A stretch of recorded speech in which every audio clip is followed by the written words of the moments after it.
Man, I'm tired of this shit. Dude, I was listening to that. Leave it alone. This is absolute trash.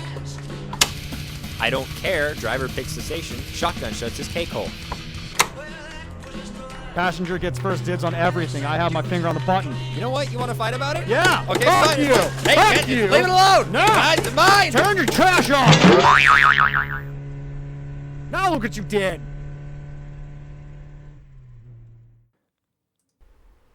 I'm afraid I have very bad news to share with everybody, though. What's that? I have been informed that Frazier has officially passed away. I still hear his voice in the back of my head. And somehow it it's appears. sad. Yes, somehow it appears on this podcast only. It's like I can still hear his voice. It's like he's right here with me. Quit telling people I'm dead. Yeah. What's the one, the Irish guy that passed away, and he was in his grave, and his last joke to his family is that he actually put a voice recording of himself, so that when they physically buried him and put him in the ground, all of a sudden you hear this old guy's voice, "Let me out! I'm still in here. I'm not dead yet. Let me out!" It was legit. Oh, yeah, There's a video of it. Hey, I'm not dead, you dumbasses. Let me out of this stupid coffin. I want to be spread over Disneyland, but I don't want to be cremated first. Oh, there you go. So with that, I will do the quick intro. Welcome to the Dissonant Harmonics podcast, everybody. Yes, we are actually back. It's been a few months. There's been lots of chaos, Which, oh my word, I'll get into that later. We'll give you some life updates and as to why we were gone for so long, but we are back and we have found a way to make this work, even though we are literally on opposite sides of a country right now. It's not that opposite of the side. I mean, I still have a couple hours to get to the water. You are 1.5 states away from the opposite ocean that I am 1.5 hours away from. Get wrecked. Yeah, exactly. So don't tell me it's not opposite sides of the country. The only way you could be I'm landlocked. The only way you could be more opposite sides of the country is if you were actually in Florida. Hang on a second, I have a visitor. Hey, buddy, what's going on? Hi. The puppy's here. The puppy's hanging out with me now. Whenever I'm in the studio, he's always is that what you call your gimp? Yes. Whenever I'm in the studio, he's always curious as to what's going on, and he always wants to hang out in here and just chill. So we'll do music news, and then we're going to give life updates, and then we'll do a music review. This will be a Season 2, Episode 1, welcome back kind of thing, so we can get back in the groove of things. Does that work? Back again. Okay. Guess who's back? So let's hit the small things, and then we'll hit the big things in news. Is there anything in particular you want to hit, or I'll just start kicking this show off? Linkin Park makes me mad. Linkin Park makes me mad. I think we should get to that one at the very end, just of news, because that's going to be the most ranty that we're going to be. So today is, those of you hearing this will be coming out 3 days from today, but it's the 1st of September, 2024. The first thing we're going to hit is, for those of you that don't know, this is the Tommy Vexed program, especially when it comes to news, because he never gives us a never-ending cycle of news. Tommy Vexed has been on the road for at least 2 weeks now with Il Nino, the new metal band that was all kind of Latin-based for a while. For those of you that don't know the history of Il Nino, there was a whole bunch of drama and kerfuffle. Sounds like the drummer is the only one that's remained or retained rights to the name and the band. So he's completely put together a new band to go on tour to celebrate the 20th anniversary of their one big album, which I think was the Revolution album. And Tommy Vexed is the one singing for them. And they're touring Europe as we speak. Yeah, so that's that. Nothing really fancy there. It is a little weird because, Tommy Vexed already has a reputation for being a pain in the ass, and he's touring with another pain in the ass. So kind of curious how that's going to unfold. Another one, Sid Wilson from Slipknot, had to pull off the tour for a couple of days with Slipknot because he burned his face off. Not off, but basically he decided to fuck around with fire and gasoline, and he found out. And that's why they all wear masks. Right. I'm doing all the news because I was the one gathering all the news and paying attention a lot lately. Josh has been busy. And then we're going to get into the next one, which I want Josh's opinions on. So Ronnie Radke has officially come out swinging and has sued 2 YouTubers. One is the Fantano something guy. He's a balder Sure. guy. What?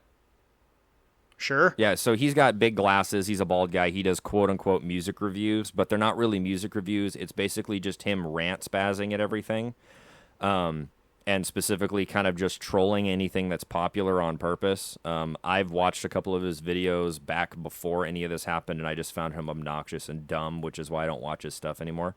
Long story short, obviously Ronnie in the past few years was accused of multiple different sexual assault allegations and other things involving women, all of which not only got dropped, but he countersued everybody and won those countersuits because not only were the claims not true, but they were completely fabricated and they can prove it, which don't make false SA allegations, please. That's bad. And so It's bad, okay? so basically, this guy released a video that was only like I think it's only like 2 or 3 weeks old now, and all it says is "this guy sucks." And then in the video, he put up screen grabs and talked about the allegations, and only said that this guy is a POS because he's done those things, and did not mention at all that he'd been acquitted by court, that he won countersuits. Basically, he just said Ronnie Radney's a piece of crap because he's raped people, and which obviously isn't true.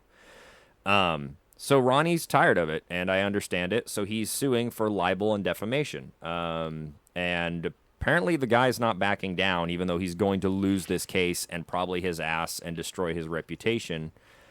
I get it that Ronnie's an easy target. I get that he can also be a hothead and run his mouth. But at the same time, you can't just go around saying that people have committed crimes when they haven't.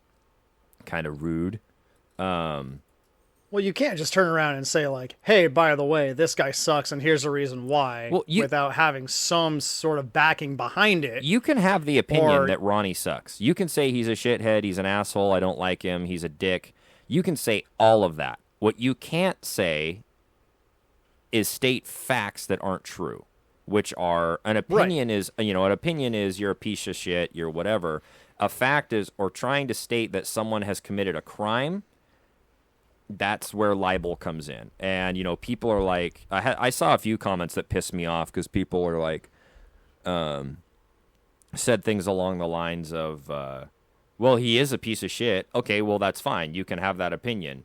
But it doesn't change the fact that you are officially slandering somebody. Ronnie Radke's attitude fucking sucks most of the time. Right. But if you accuse me of assaulting somebody or of stealing money from you, and there's no such thing, and on top of it, I have sued you back and proven that I didn't steal money from you, that's slander in a legal court of law. Again, you can have all it's slander and it's defamation too. Right, and again, he's using screen grabs and stating that this guy was accused of and charged of and convicted of crimes that never happened. So that, at that point, it's the Johnny Depp Amber Heard thing is what it is. He's also suing one other YouTuber who basically did the same thing, and the only thing that he did worse, because he's a dummy, is he made a video called like 5 of the most evil musicians or whatever, and Ronnie is right front dead center, and then there's Marilyn Manson and a couple other people, and he basically did the exact same thing. So Ronnie reached out to him and was like, dude, take this down.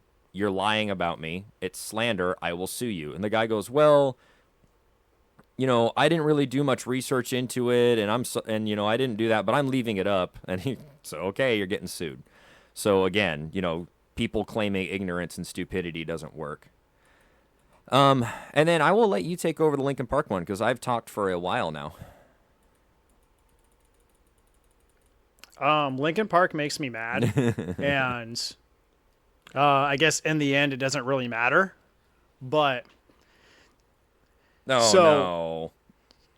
You had to bring this to my attention about how on Linkin Park social media and on their, I checked their website and then I didn't see it on the website, but I saw it on social media that they had a countdown, and it was supposed to be that they were announcing who was going to be singing for either a festival run or a possible reunion tour run, something of that matter. It was rumored that it was going to be the new singer for a tour or something, but there actually isn't any There hasn't been any confirmation or anything from anybody saying what this announcement is.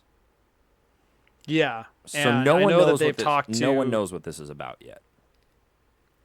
I know that they've talked to Derek from Sum 41 and Amy Lee from Evanescence, asking them if they were apparently supposed to be the one filling in for Chester Right. on this supposed tour or supposed reunion show. Both of them very much denied it. Right. Including Derek from Sum 41, who said that even if he wanted to, he can't because he's writing a book and he's going on a press tour for that book at the same time. Right. And honestly, Amy Lee and Evanescence, I don't see how that would even work no matter what, unless Evanescence opened for them. Right. And this all started a couple months ago with the lead singer of Orgy, Jay Gordon, who has worked with Linkin Park on the Reanimation album. He remixed and produced the Points of Authority track on that album. Yeah.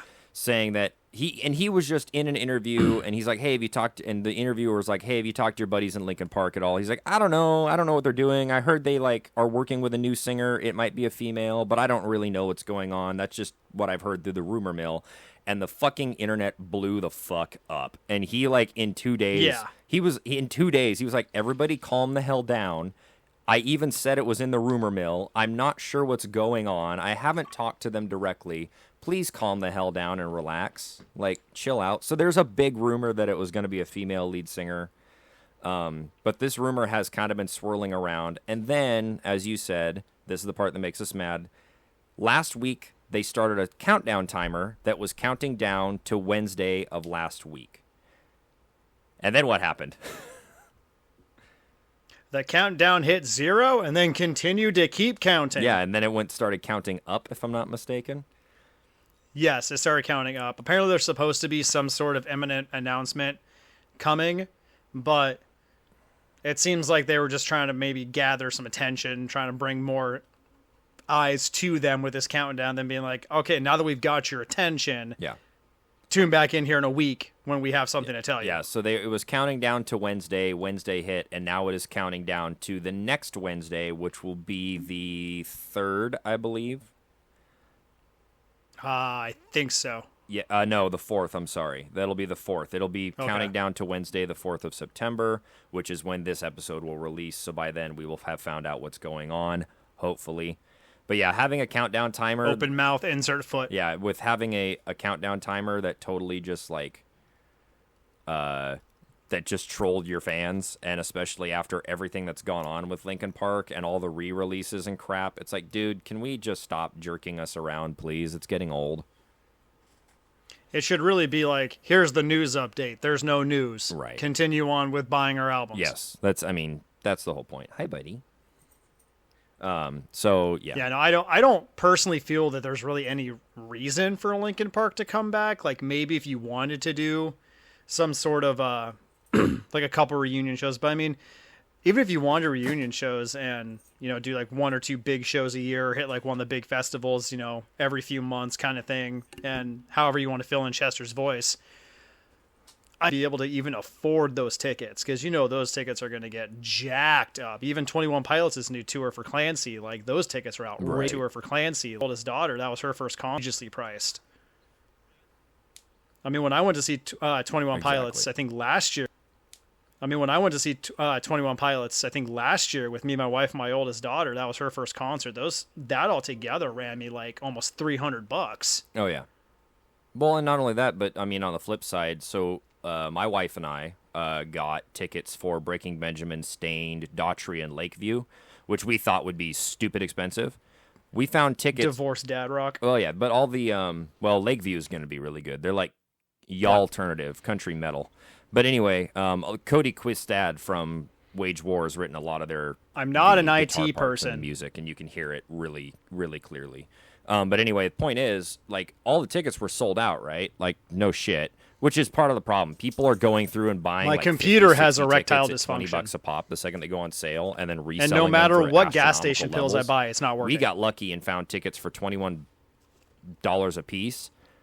Still $90 after everything was all said and done because of all the stupid fees. Back to pointing back to, and I don't think we ever covered this, we might have, that 30 states and the federal government are currently suing Ticketmaster and Live Nation for being a monopoly. So there's that. So yeah, Linkin Park possibly coming back. It's going to be astronomically expensive if they do come back on a tour. It'd be nice for them to quit jerking everybody around and just kind of cut to the chase, but I guess we'll see what happens on Wednesday. So, this is the part, since I've been talking for so much, this is the part where Josh is going to take over. He looks very confused while he's looking at his computer. It's scaring me. Okay, Josh's scary face is gone, which means that everything's fine. Josh, so because... No, and since I think this is a good time for you to tell everybody what's going on and why this is so weird and might be a little kinky, not in the fun way, the first few episodes back. So Josh, give us a quick update on your life, or not even a quick update. Go ahead and take all the time you want as to what is going on your end of life. As we said earlier, we are literally recording this on opposite ends of the country using Facebook Messenger video call to see each other and talk and interact while both recording our own audio separately. So, what has gone on with you that we are currently in this situation with your potato of a computer? I moved all the way across the country. End of story. That's all you want to tell everybody? No. So, we talked about this on the last episode of season 1. I believe with Andrew on there as well, that I was moving to Tennessee. So death metal boy moving to country. We did the move. We left June 30th and drove all of our stuff all the way to Bartlett, Tennessee. So I live just a fraction of a minute outside of Memphis. Memphis is pretty much just as bad as everybody claims it is. Not as bad as Seattle, though. I almost got stabbed in Seattle at work. And so I work for a sheet metal union. We transfer everything over, and I'm starting work over here, currently working on building a research center. So I'm not getting any extra points to go to heaven. So we did a 5-day drive with my wife and my 2 daughters in tow. It was eventful. It sucked. Saw a lot of really cool planes. Would I ever do it again? Absolutely not. The first day, actually, funny enough, we drove up a mountain that was the wrong way while I drove a 16-foot truck with a car trailer towing my car behind me. So we got stuck on the side of a mountain for about 2 hours trying to do a 100,000 point turn that if I back up an extra 5 feet, my car goes off the edge of a cliff. And that was day 1. The rest of the days was just driving, basically. So I got to drive a 16-foot truck with my pet gecko co-piloting because Frazier had to work. I did. So he couldn't drive with me. They never call me in on a Thursday. It'll never happen, but it might happen. Then it wasn't supposed to. It was fucking weird. The universe was like, nah, you're not going, buddy. Yeah. No, I definitely got, yeah. So on my end, I was supposed to drive with Josh, as he said, to go to give him a hand with this, and we were going to make the drive in like 2 days, and then he was going to fly me back. And what ended up happening is I was off work at the time on a layoff, and my union called me and was like, hey, we got a job for you. And they called on a Thursday, which never happens, on the week before 4th of July, and the 1st of July was a Monday, which means that there was only a 3-day work week. And I was like, there's no way they're calling on the 4th of July weekend to have an apprentice come out and work the week before the week of 4th of July, and sure as shit, that's exactly what fucking happened. So I'm at work trying to figure all this stuff out, and I'm getting a text saying, like, you're never going to believe this, with a dispatch form. It's like, buddy. That did not go as planned. I mean, it all worked out. We had fun. It was an adventure driving across country. The kids only really liked it the first 2 days, and then the other 3 days they didn't like it anymore. That tracks. That sounds about right. It does, especially me sitting in the truck, I got the worst farmer's tan just from driving in the truck. But it gave me a lot of time to listen over a bunch of albums that just came out. But thankfully, friend of the podcast, Race, he drove over here. Once I got here, he met me over here. And another friend of the podcast, Ted, who may or may not show up in a secondary podcast we might end up trying to get off the ground here, drove out here.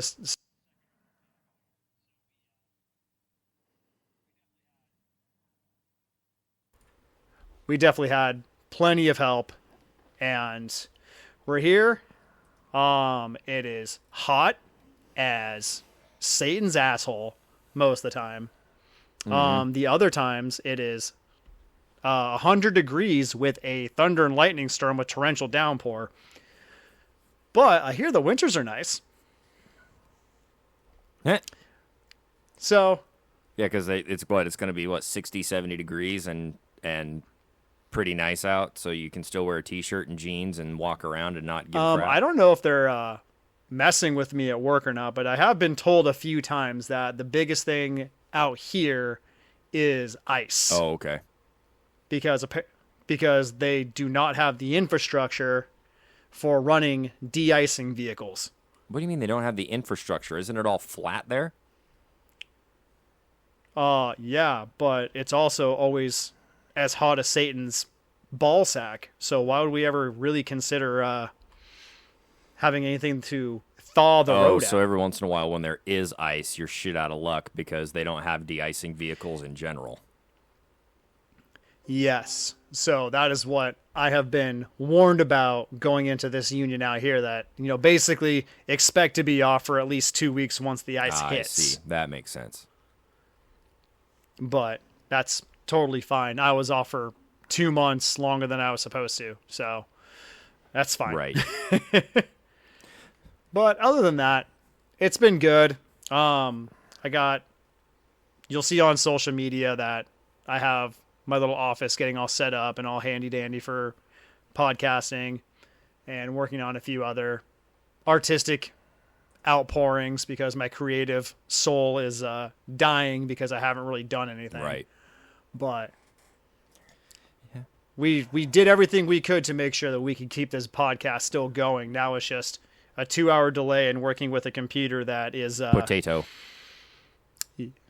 Well, I mean, potato settings at least would be running it at optimal speed of what it can handle. This one is basically like a Ford Pinto with square wheels and expecting it to be on the freeway.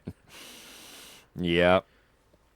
Otherwise known as it'll get there when it gets there. Yeah, so currently, as I said, we're recording separately on separate devices in separate states. And then what happens is Josh sends me his audio. I put it all together in a nice, pretty little package for your ears.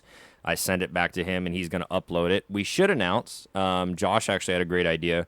We are still going to be on Spotify. We have access to our account still. There's been a lot of weird things. For those of you that aren't in the podcasting sphere, for uploading your podcast, Spotify sucks. Well, it's better than anything else because to upload, you have to pay for almost everything. But there was a separate website called Anchor that was free, and it would upload to Apple, Spotify, Google. It was a free uploading platform. And if you wanted to make money off your podcast, they would find sponsors for you. Well, Spotify bought them out because they were like, oh, well, these people are getting money for free. We'd like them to be exclusively on our site. So Spotify bought out Anchor podcast. And then so now you can only, when you use Spotify upload, you can only upload to Spotify. So Josh came up with a great idea. Let's also put it on YouTube. So if people don't have Spotify or whatever, they can at least listen to us on YouTube. We know that's a little bit of a pain because you have to keep your phone open or whatever while you're listening to us. Unless you have like the YouTube Premium or something where you can pay for the exclusive ability to turn off your phone screen. So we understand that, but it's at least another option to use. On my end, I mostly did it so that way my mom could listen to us. Hi, Mom. Yeah, and I mean, nothing's really changed in my life. I've stayed here and all that fun stuff, so nothing's really changed on our end. The hardest part about this is just the 2-hour time difference trying to find Frazier got a dog. That's pretty new. No, I've had the dog. The dog's been around for almost 2 years now. We got him almost 2 years ago when I got married in November of 22. So we're coming up on 2 years. Well, Frazier's had a dog for 2 years. There's your news update. So with that, this might be a shorter episode because, I mean, we're checking on technical difficulties and making sure nothing gets overpowered, but we have some things to talk about in terms of album reviews, which we have a lot of them stacked up. So we're at the 25-minute mark. I figure we just get into album reviews now, and this will be like a quick little welcome back Season 1 pilot episode for Season 2, not Season 1. Season 2. And this was also kind of a test run to make sure we could officially make sure that all the kinks were worked out, and now we have to do the rest of the kink removal when we do the editing process, which is going to take us about a day longer. Episodes will still come out on Wednesdays. Don't remove my kinks. I don't kink shame here. Episodes will still come out on Wednesdays in the morning, early morning, because we work construction, so we want to hear our podcast too. So I'm going to let Josh do his album review, and then we'll do mine, which we kind of both shared, and I think you'll be surprised. So, Josh, take it away. I will take it away. So, my album review for an update. Best part is, this is the last band I got to see in Seattle before we moved. So opening up with this band and this album is kind of like the coup de grace for me leaving Seattle, because we stayed at the Graduate Hotel, amazing hotel, very music oriented. And yeah, so my album review for this week is Eminence's album, The Black, not to be confused with that terrible Asking Alexandria album where the other guy sang for a little bit. Yeah. This was released on April 12th. 2024. So we're a little bit behind the 8 ball on this one, but this was during the whole setup to move. So it's been on the back burner. A lot of these albums are not going to be new to you guys if you're in the metal sphere. We are going to give updates, and these are albums that we haven't been able to review and that we want to review, and people might have strong opinions on, but we want to give either our own opinion or agree with yours. I thought Frazier's album sucked really bad at first, but now it's one of my favorites. It's exactly what. Don't tell exactly him what happened to me. So Imminence is in the Black. You go ahead and give your position on it. This is a Swedish band that actually only just toured the U.S. for the first time this year. So on top of my last show in Seattle with my wife was their first shows and first tour in the U.S., but this is actually going on to their 5th studio album. Wow. All of these guys, they self-produce every album that they do.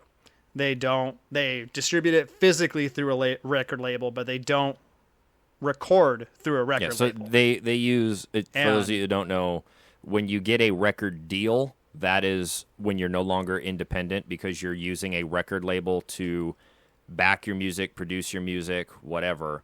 But for those that basically loan you the money for studio time. But if you don't know what distribution is, that's a whole different ballgame. So if you look at a guy like, let's say, a big pop star would be Black Bear. Black Bear is an independent artist. But if you look on all of his credentials, there's a record label attached. They're not there for they're not there as his record label representing him. They're just a distribution outlet. So it's the same thing with Metallica, because Metallica has Blackened Records to make their own music, but they distribute the CDs through, I think, Elektra. I mean, I can't think of there's plenty of bands that do this now that they got big. Avenged Sevenfold does it. Seven Dust used to do it. Seven Dust used to have I believe Periphery does They too. used to have, Periphery is on their own now. They use, you'll see RCA or whatever, and basically what, people are like, well, how does a record label make money? We're going to make 1,000 CDs, and we're going to take 10% to distribute it for you. It's that simple. It's just the delivery system. Yeah. Basically. You're basically paying a company off the top of your profits. Like, you're selling an album for $15, $16 maybe, and they're going to take 10% of every single unit that you sell to basically pay off the work that they're doing. The best way I can describe this in Stupid 101 is a record label. A record label, having a label is marketing, but every record label has a distribution center. They have both. So they're only using the distribution side of it, not the marketing side of it. And the marketing side is the expensive shit. Yes. So that's what this band Imminence does out of Sweden. They record their own music, basically not to have a label's interference, and record, produce, and put out exactly what they want their music to be. I'm not overly fond of the title that they've dubbed themselves, but a lot of people have dubbed themselves as Violin Core. They are a metalcore act. The lead singer, Eddie, does also play violin with all of their music. Right. Or at least 90% of their music now. Their older stuff maybe like not the as much. metalcore version of Yellow Card. But in a way, but not as dumb. So all their music is, like I said, self-produced. Everything that you're hearing on the Black and albums previous is exactly what the band wants you to hear. And not even if, when they come back through your town in the U.S., you need to go see them. Their shows are tight and precise. Lead singer, like I said, Eddie Berg, he will add everything he can into the violin. They have an amazing light display around the show. If I'm able to find anything, I'll put it up on our social medias. My wife recorded a bunch of their stuff. And this album, The Black, is... Their music was always, really good. It's a little bit different than most metalcore acts. The Black is exactly what it needs to be. It is moody. It is atmospheric. It does not dive too deep into the heaviest aspect of their music, in my opinion. But they come out the gate swinging with this album. It is a huge step up to be able to tour the U.S. on now their fifth, but also one of their most successful albums. I believe they played pretty much all of the Black at the show, plus other deep cuts from other albums. Kind of like Bad Omens. They finally blew up with The Death of Peace of Mind, so they basically play the entire album and then throw in all their, a couple of hits from the other albums. Yeah, exactly. Well, and again, I'm going to say this one more time, because it's a slightly variation. Again, also people that don't know, your record label, when you're backed by a label, also are the people that give you money to go on tour.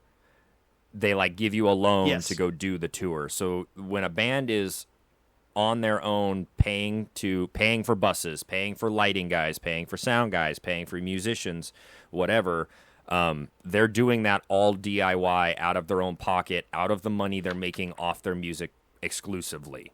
So I'll give you a hint. I'll give it a comparison real quick. I do the same thing. I go play live music. I record everything myself with a producer, not a record label. I'm independent, and I probably always will be. We record it.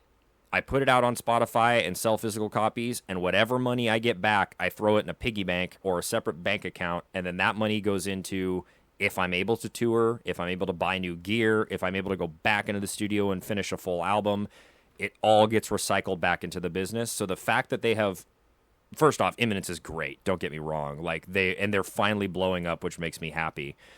But the fact that they finally accrued enough money to get 5 of them across the Atlantic Ocean, including flights, gas, and all that shit, and be able to tour the U.S. and make money here is fucking awesome, and is the pinnacle of everything a musician wants to do in their life.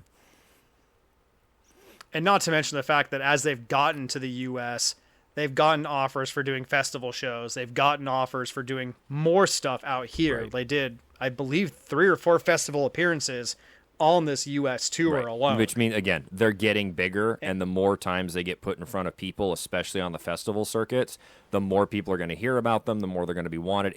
At this point, it's becoming a good snowball effect of popularity and money. I'll say that the tires are spinning out, but now they're gripping pavement. Oh, absolutely. Going. This is where things start to. This is what we call breaking bands. This is where they start to do that really big bell curve up, and they're if you think like a skate ramp curve, they're finally hitting the point where it's going up, and it's only just going to keep going up infinitely. So, but what did you think of the album? What would you give it out of 10? Oh, I mean, I'm very biased. I'm gonna give this like a 9 out of 10. Any tracks on there? I was Any always tracks on there that are like, there are a few. There's a couple instrumental tracks that kind of bridge between a couple songs.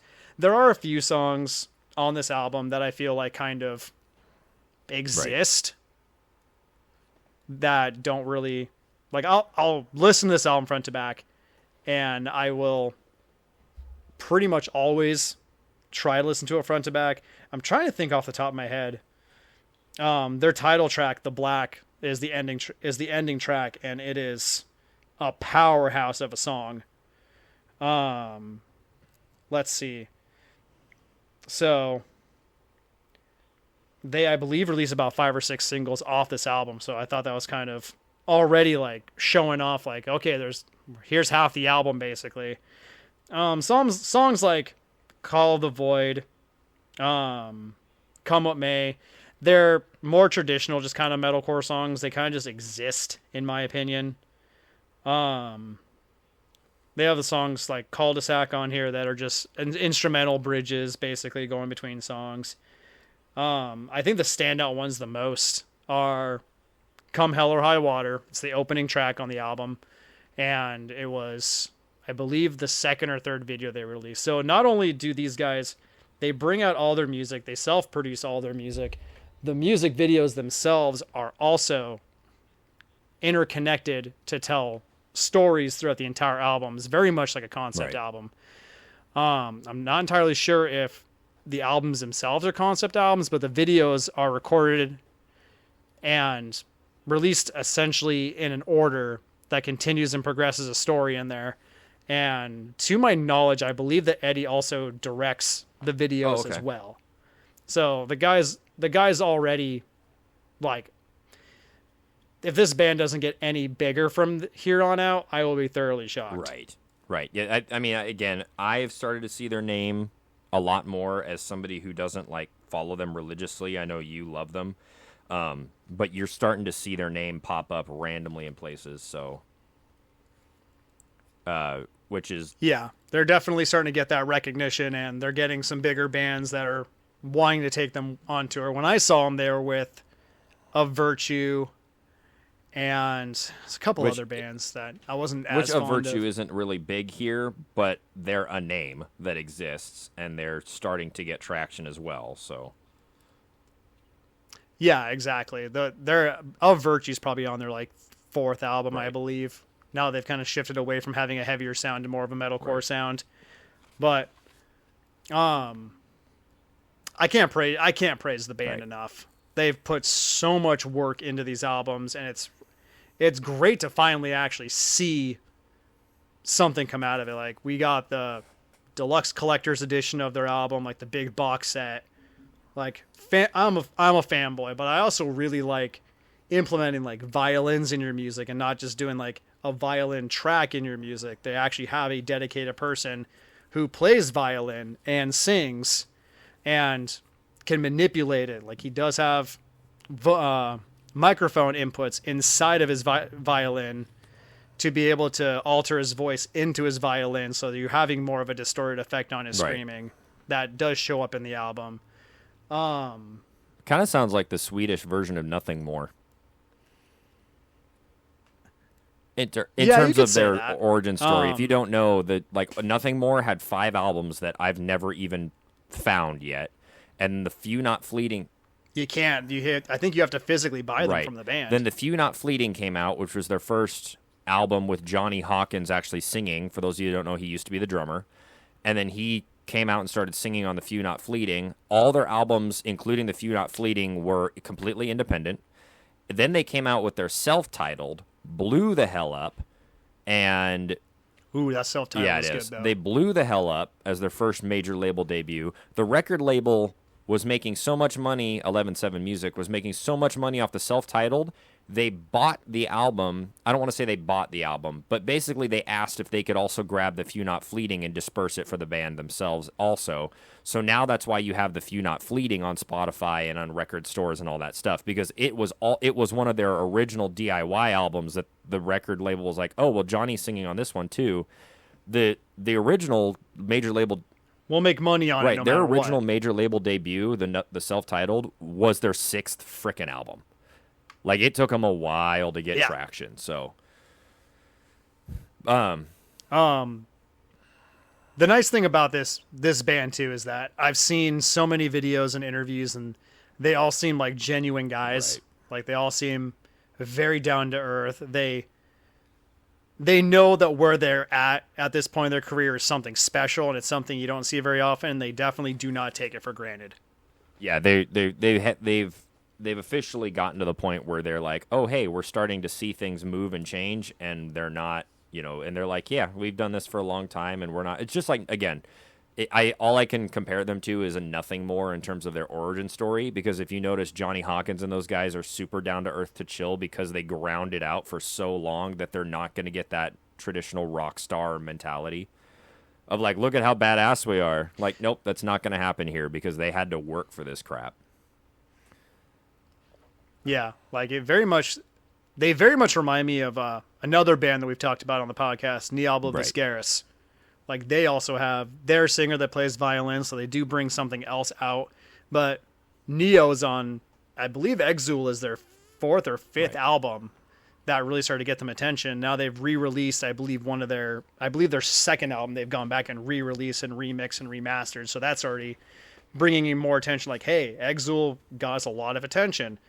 We have a new drummer. They re-recorded the drum bits. They remastered the rest of the audio and re-released the 10th anniversary of one of their older albums. So they're bringing more attention to themselves that way. But you're starting to see more bands, I feel like, breaking the mold with heavier music. Like, here's 2 bands that has a dedicated singer that also plays violin. And, like, Whitechapel completely destroyed what you expect with deathcore by having Phil Bozeman starting to sing. Now you're hearing that a lot more not often, only that, with Awaken Providence. And not only that, but like The Valley, which was the first one he sang on, where he sang the most on. Wrong. It was actually the album before that. It's where he sang the most on. Like, that's where he really embraced it. It's the one that presents it more front and that's center. like considered the pinnacle of Whitechapel so far. Like, everyone will agree that The Valley, Valley is like their best album so far, and no one disagrees with that, which says something. There's a right way to bring cleans and melody into heavy music, and Whitechapel just showed everyone how to fucking do it.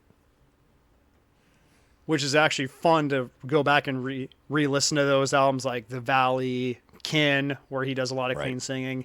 And now that all these deathcore acts are starting to implement clean singing, Phil Bozeman's coming back and saying, yeah, we've already been doing this for the last 2 albums, and we touched on it on the album before that. Now Phil Bozeman's coming back and saying, let's go back to a heavier sound, and let's show these bands that are now just copying what we do, how heavy we can go back and make it. So, okay, what? And you can make that shift and bounce around. So it's cool watching bands like Imminence pop up and say, we're doing something different in this wave of all these bands are now starting to kind of progress themselves into these different, corners and subgenres. So What'd you think of this I album? thought it was great. I mean, it's an Imminence album. I loved it. Again, I'm kind of more high on the fact that they're getting traction, much like another band that we'll talk about later, the Home Team. Kind of seems like the Home Team's good. it's nice to see. Like I said, I loved the album. I'm not big on instrumental tracks. I think they're a waste of space. I always hide them and kind of get rid of them unless they are specifically connected to the next song and not just a placeholder. I hate it when I get an album of 15 tracks and 3 or 4 of them are instrumentals. It drives me nuts. I know that I just got done praising the shit out of them, but Nothing More does this a lot, and I understand why. But on the self-titled album, it made sense. They had Jeer, which was great, an amazing little chill, relaxed acoustic instrumental track with some spoken word behind it from Alan Watts, which is on every one of their albums.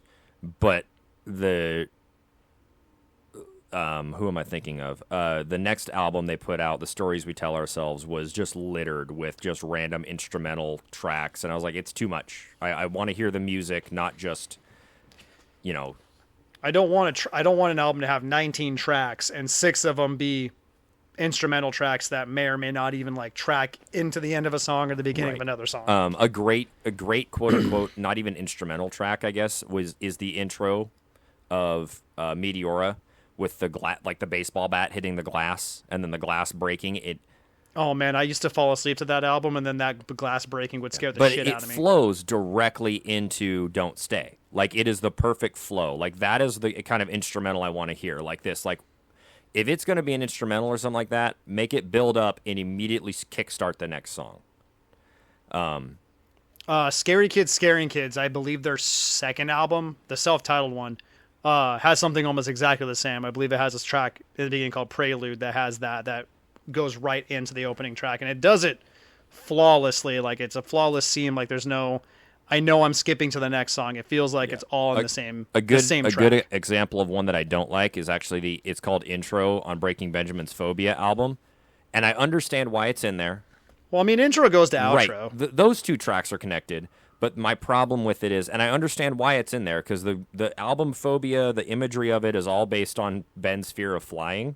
So the intro track is the sounds of in an airport and an airplane taking off, and then you hear the door shut in the studio. But then immediately, like, the track just stops and Diary of Jane kicks off. Like, there's nothing that combines the two. It is just a jar song. So it doesn't need to be there. Anyway, I could get on rants on this forever. Anyway, let's talk about another band that kind of broke some molds, some in not some good ways. But, well... So, truth be told, when Fraser sent me this album and said, hey, check this album out, I want to record it, or I want to review it for the podcast, I like this band already. I listened to this album at first and texted him back. I said, what the fuck is this? Well, you hated when Magnetic dropped, because we talked about Magnetic when it dropped, and you were pissed. You were so pissed off. It just felt, there's still songs on this album that feel very generic, but now going back over it more and more, it's like, there's tracks that I skip. Right. I don't skip any track on this album. What album are you reviewing, Fraser? We are talking about Wage War's new album, Stigma.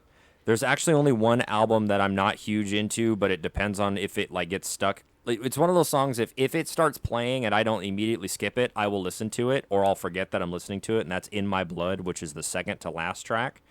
To say, first off, is this album as good as Manic? No. Manic was, in my opinion, Wage War's masterpiece so far. Manic very much knew how to kind of tread the line between poppier songs and heavier stuff without alienating either side of the fan base. Right. I feel like this album was like, you walked the tightrope and then the 1 foot went over. Oh, by the way, we're going over here a little bit. Well, yeah, so this was, if Manic was perfectly balanced, this is just outside the lines just a tad bit on either side. Because I'll get it. I thought the album was great. I'll give it an 8 out of 10. I do listen to it at least 2 or 3 times a week, especially at the gym. The biggest thing about this album that I enjoyed was the fact that you can tell, and so I know I'm going to literally echo Cody Quistad's the guitarist and main songwriter. I know I'm going to echo his words, but you can tell right off the bat that this was a fun album for them, whereas all 4 albums prior really had some dark themes to them, especially Deadweight, and they all have said that how like dark those albums were. The fact that this album, like the way it sounds, the way it presents itself, the bounciness to a lot of the heavy tracks, you can tell they're having fun now. Like, the trauma's over. They were all having a good time. They were in good places in their lives.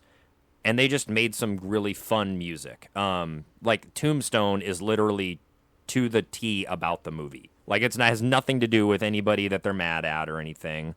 All the tracks, even the heavy tracks, you can tell they're like, fuck it, we are having so much fun. This is Wage War, in my opinion, the way I thought of it.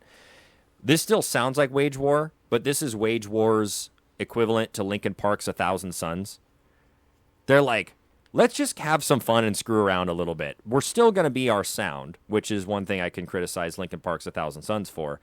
Wage War still sounds like Wage War, but this was their like, let's goof around and have some fun. Lyrically, 1,000 Suns is the best album they ever did. You think so? Yes. I wasn't that huge on 1,000 Suns. I will not elaborate. But anyway, but this was Wage War's A Thousand Suns. You could tell they were goofing around. They were having fun. There wasn't this dark, foreboding, like personal issues that were going on. And yeah, so I really liked it. I know that you hated Magnetic. To me, Magnetic is one of the weaker tracks on the album in terms of there are very weak tracks in my opinion on this album. I will say that the songs I do like on this album, I really like. Yeah. Like the show's about to start. Like my kids love that song. Self-Sacrifice is good. That one's good. That's got a heavy ass riff to it. I love Nails, and I also love Tombstone. I'll say this is one of the first Wage War I didn't albums. like Nails that much because I feel like you're trying too hard to be like a Slipknot song, like that really low gravel spoken word almost right vocal style. I'm not very fond of. Now, my oldest daughter said that she loves that song, and my youngest daughter said that she loves that song, but it makes my skin and makes my teeth itch to have somebody like doing that, like that vocal fry talk. It's almost like it hits my ear wrong, and it kind of takes me out of the song. Right. But I mean, like Kane Hill does that a lot. Especially but he at least, like, his voice is already kind of that deep rasp. You're talking about you're talking about the overproduced growl that he kind of does in it, like that growliness. Yeah, to it. Yeah, like it sounds like it's pitch shifted lower than it should be. Like your problem with Sleep Token, how they sound pitch shifted. Yeah. Okay, I get that. Yeah, man. Yeah, I mean, and the funny thing is, the last song on the album I really enjoy. The funny thing is, and this isn't Cody's fault at all, I was listening to the last song over and over and over again, not only because it was entertaining, but I was sitting there just banging my head into a wall thinking, this sounds exactly like another band's chorus, and I couldn't think of it, and then I finally realized it was American Dream Machine. For those of you that don't know American Dream Machine, they're like a rock band, hard rock band. They're pretty good. But if you like Is This How It Ends by Wage War, you will love everything that American Dream Machine does, because it's the exact same pitch in vocals and style of vocals that American Dream Machine does. It drove me nuts. So it's worth looking into. But yeah, I like this album. I'd give it like an 8 out of 10. Again, it's not all perfect. I personally think, although I'm really proud of Wage War, they finally had their first #1 on Billboard with Magnetic.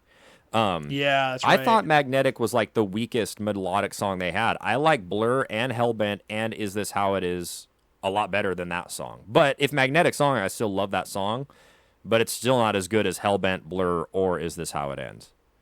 I actually really like the song Happy Hunting. Yes, I like Happy Hunting. Like I said, the only song that I really find skippable is is the In My Blood, which... ironically enough, if you listen to the song closely, it's literally just about them being from Florida. That's literally what the song's about. I'm sorry to everybody that lives in Florida, but you live in Florida. It's terrible. Yeah, it's literally from the fact that they are... the song is about them being from Florida. That's what Florida's the song's just about. a ghetto version of Australia. Well, because they have a line in that song that says the devil might be in Georgia, but he got lost in the swamp. It's something about that, like the devil basically dies in the swamp, which is Florida. So it's literally like their version of what am I thinking of by A Day to Remember? Because Jeremy McKinnon used to produce them. Are you talking about the song In Florida by A Day to Remember? No, City of Ocala. The song is called... Oh, yeah, off of Common Courtesies, the opening track. Yeah, because it's literally Wage War's version of that song, of City of Ocala, and talking about... Well, the Day to Remember, like, they were straight up talking about how much, basically, that's where they're from. This is where we started. And then Common Courtesy, I believe, was the first time that they actually started self-producing their own albums, because they had made their own studio for that one. And not only that, but it was funny because A Day to Remember used to hate being from Ocala, and all they did was trash that town.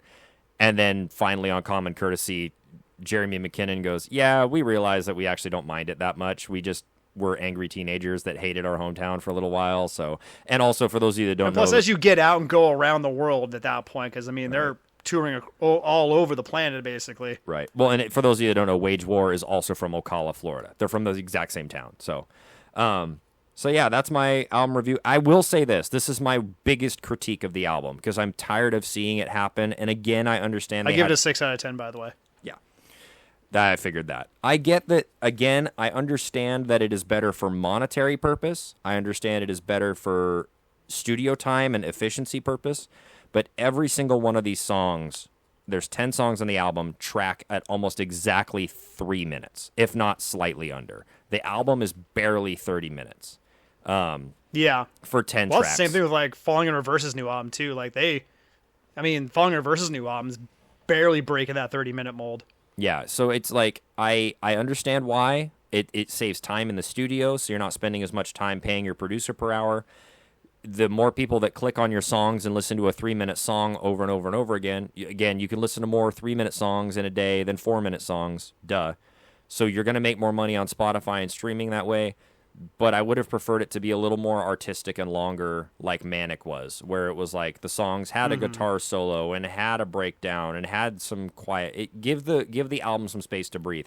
One of my favorite bands of all time, as you know, is Like a Storm. And if you look at their Catacombs album, which in my opinion was their best album so far, man, I can't say anything bad about that one. All those songs, almost all those songs, clock in at over 4 minutes.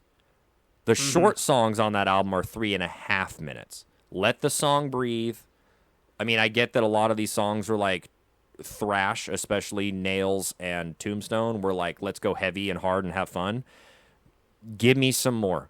Like, give the song some room to breathe because it's just in your face and it goes. And then 30 minutes later, you're like, what the fuck just happened to me?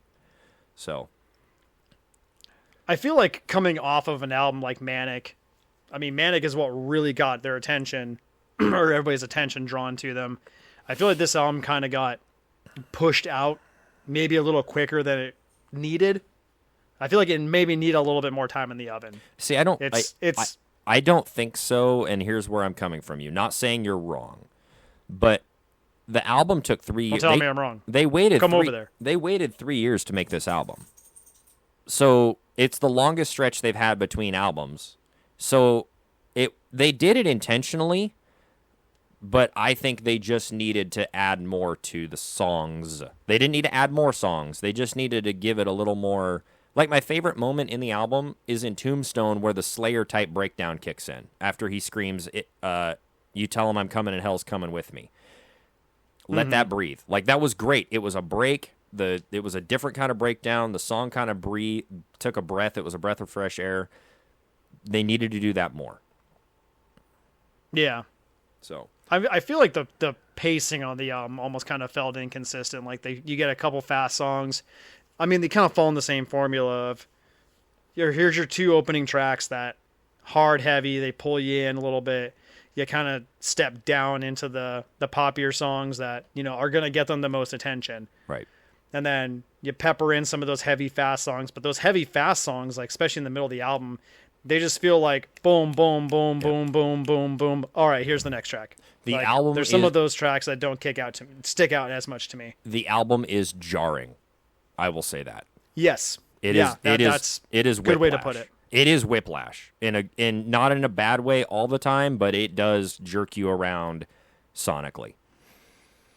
So, all right. With that, those are our album reviews. We hit this episode, still hit it in an hour, so we did good here. Thanks for coming back for our first episode of season 2. We are going to see how this goes and put it all out to you. Thank you guys so much. We will catch you later. You don't have to guess who's back. No. I am Frazier. And I'm still Josh. And Tennessee Josh. Tennessee Josh now. And I will catch you later, and so will Josh. Bye-bye, everybody.